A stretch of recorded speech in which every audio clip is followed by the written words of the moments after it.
Nedbank, is it a value trap or a hidden gem? Nedbank trades at a lower valuation than some of its peers. Is the market missing something?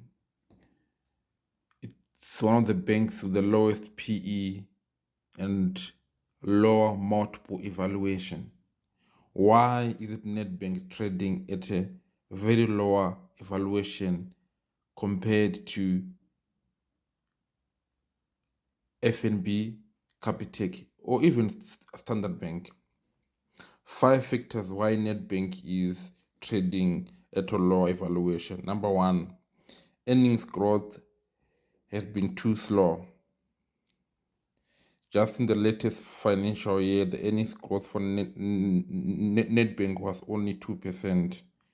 Earnings were like 7.2 billion, really lower compared to other banks like FNB and even Capitec with a double-digit earnings growth. Rising costs are pressuring profitability.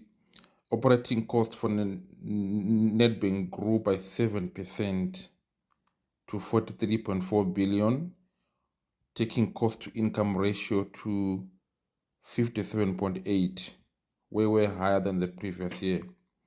Return on equity for Nedbank is really good, but it's not good enough compared to other banks that are around 18%. Capitec is even much more higher, right? So investors would rather prefer put money in Capitec or Standard Bank than putting money in Nedbank, right?